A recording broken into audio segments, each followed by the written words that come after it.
मराठी, दे धडक दे धडक। नमस्कार, दे धडक आणि बेधडक जिओ मराठी न्यूज चॅनल आता आटपाडीत सुरू।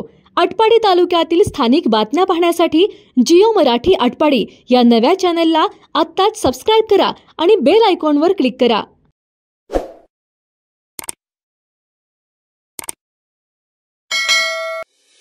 नागरिकांनो, मोफत आरोग्य सेवा देणाऱ्या शासकीय योजना आता विटा शहरातच सुरू झाल्या आहेत। शासकीय योजनेतील मोफत ऑपरेशनसाठी आता सांगली, मिरज आणि कराडला जाण्याची अजिबात गरज नाही। विट्यातील आदिती मल्टी स्पेशालिटी हॉस्पिटल संचलित बंडगर हॉस्पिटलमध्ये महात्मा ज्योतिराव फुले जन आरोग्य योजनेसह प्रधानमंत्री जन आरोग्य योजनेअंतर्गत होणार सर्व प्रकारची ऑपरेशन आणि उपचार पूर्णपणे मोफत। यामध्ये orthopaedic, पॉलिट्रॉमा, pen modular injection, general surgery, dialysis, medicine वरील उपचार आणि ऑपरेशन योजनेअंतर्गत होणार अगदी मोफत। अधिक माहितीसाठी स्क्रीनवरील नंबरवर संपर्क करा। पत्ता एसटी स्टँडच्या पूर्वेस सावरकर नगर, विटा। करगणी लैंगिक अत्याचार प्रकरणी भाजपच्या कार्यकर्त्यांनी आक्रमक पवित्रा घेतलाय। आज शुक्रवारी आटपाडी शहर बंद ठेवून जिल्हाधिकाऱ्यांना निवेदन दिलंय।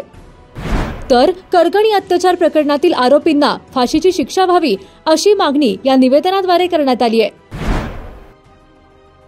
तसेच व्हायरल ऑडिओ क्लिपमधील तिन्ही लोकांना तातडीने अटक करून त्यांना सह आरोपी करावे अशी मागणी देखील यावेळी आटपाडी तालुक्यातील भारतीय जनता पार्टीच्या पदाधिकाऱ्यांनी केली आहे। पोलिसांनी याबाबत कारवाई न केल्यास आमदार पडळकर यांच्या माध्यमातून मुख्यमंत्र्यांना भेटणार असा इशारा देखील आज तहसीलदारांना निवेदन दिल्यानंतर आटपाडी येथे देण्यात आलाय। करगणी येथील अल्पवयीन मुलीवर झालेल्या लैंगिक अत्याचाराच्या निषेधार्थ आटपाडी शहरात भाजपच्या वतीने कडकडीत बंदचे आवाहन करण्यात आले। त्यानुसार या बंदला आज शुक्रवारी शहरातील व्यापारी, दुकानदार आणि हॉटेल मालकांनी उत्स्फूर्तपणे प्रतिसाद दिला। यावेळी आटपाडीतील भारतीय जनता पार्टीचे तालुकाध्यक्ष दादासाहेब हुबाले यांच्या नेतृत्वाखाली भाजप कार्यकर्त्यांनी जिल्हाधिकारी आणि तहसीलदार यांना निवेदन दिले।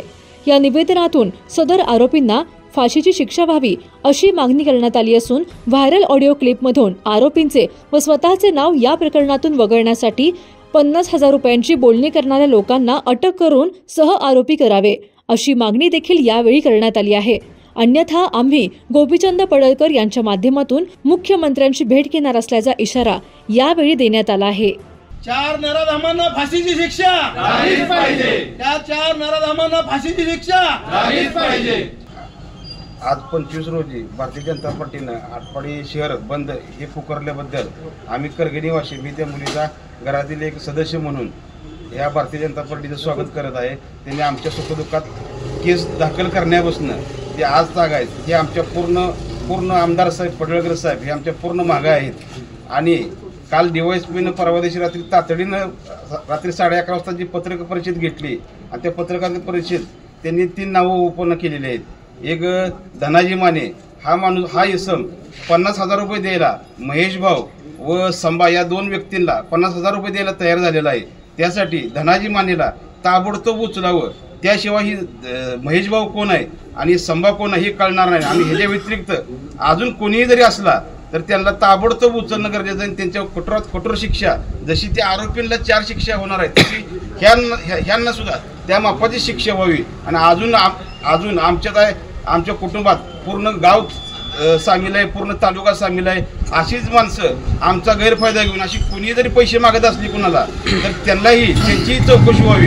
तातडीनं DYSPने जशी पत्रकार परिषद घेतली तसं ह्या धनाजी मानेला ताबडतोब त्यांनी आज संध्याकाळपर्यंत त्यांना अटक करावी, नाहीतर आम्ही ही डायरेक्ट आमच्या करगणीतील आमचं शिष्टमंडळ घेऊन देवेंद्र मुख्यमंत्री फडणवीस साहेबांच्याकडे, माननीय आमदार गोपीचंद पडळकर साहेब यांच्या आदेशाखाली आम्ही त्यांच्याकडे जाऊन भेट घेणार आहे। त्यांची इथलं स्थानिक आमदार कोण आहे?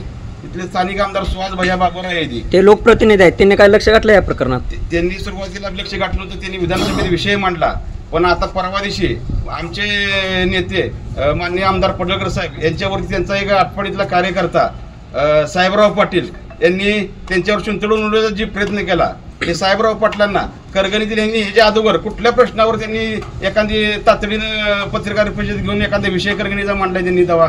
आता पण त्यांनी कुठलाही विषय मांडला नाही, फक्त आमच्या नेत्याला बदनाम करण्यासाठी त्यांनी परवा दिवशी आमच्या नेत्याबद्दल ते हे केलं, त्यांचं CDR कार्डही चेक केलं. आमच्या नेत्यावर आमचा पूर्ण विश्वास आहे. नेत्यांनी सांगितल्यावरूनच गुन्हा दाखल केलेला आहे. DYSPनी सकाळपासून माननीय भारतीय जनता पार्टीचे अध्यक्ष दादासाहेब भोबाले, जयवंत सरगर, विष्णुपंत अर्जुन हे आमच्याच संघ 2 दिवस कडकडीत बिगर अनापाण्याचे आमच्या संघ राहिले थांबले होते पोलीस स्टेशनला, तेव्हा आमचा गुन्हा दाखल झालेला आहे.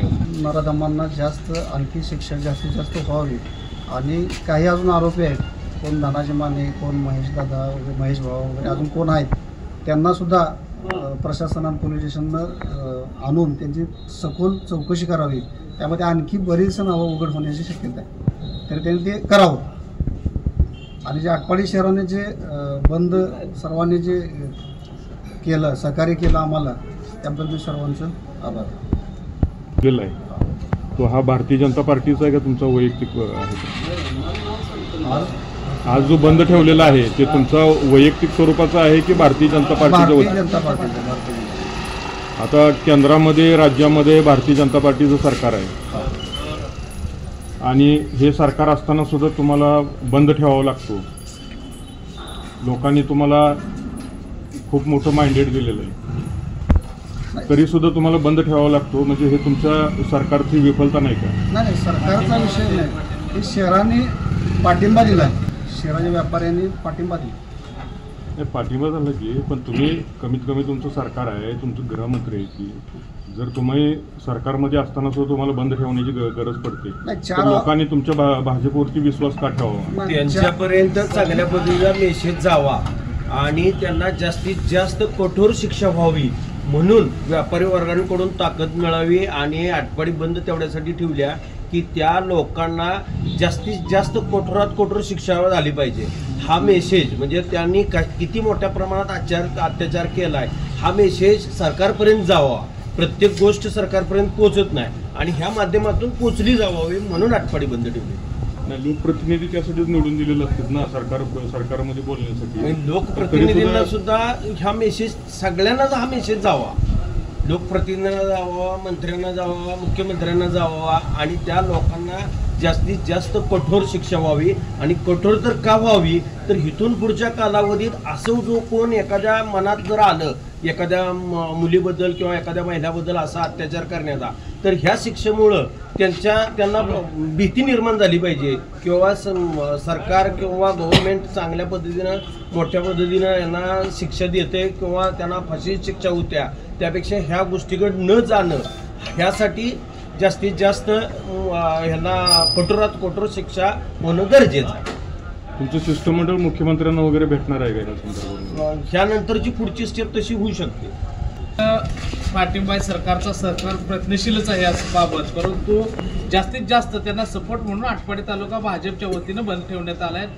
आताच अध्यक्षांनी जे सांगितलं की चांगल्या पद्धतीने व्यापारी संघटनेनं सहकार्य केलं, असंच सहकार्य केलं तर पुन्हा कधी असं कोण करणार नाही आणि आरोपीला जास्तीत जास्त कठोर शिक्षा होईल त्यासाठी तालुक्याच्या वतीनं बंद ठेवण्यात आलं. पोलीस स्टेशनमध्ये कंडिशन काय आहे की सर्वसामान्य माणसाचे इव्हन तक्रारी सुद्धा दाखल करून घेतल्या जात नाही. हा मेसेज जे आहे ते तुमच्या मुख्यमंत्र्यांच्याकडेच गृह खात आहे, तर ह्याच्यामध्ये काहीतरी सुधारणा व्हायला पाहिजेत ना. की आता तुम्ही सरकारमध्ये असताना सुद्धा तुम्हाला जर बंद करणे किंवा मोर्चे काढण्याची जर वेळ येत असली तर सर्वसामान्य माणसांनी निवडून तर का द्यायचं भाजपला, हा लोक सवाल विचारते. ती आम्ही पत्रकार म्हणून आम्ही तुम्हाला सवाल विचारतोय, त्याचं काय उत्तर आहे तुमच्याकडे? सरकार आहे, परंतु एखादा जर अधिकारी जर एखादा असक्षम असेल तर त्याला सरकार काय करू शकत नाही. हा मेसेज त्यांच्यापर्यंत गेलेला आहे, ह्याच्यावर उचित अशी कारवाई होणार आहे.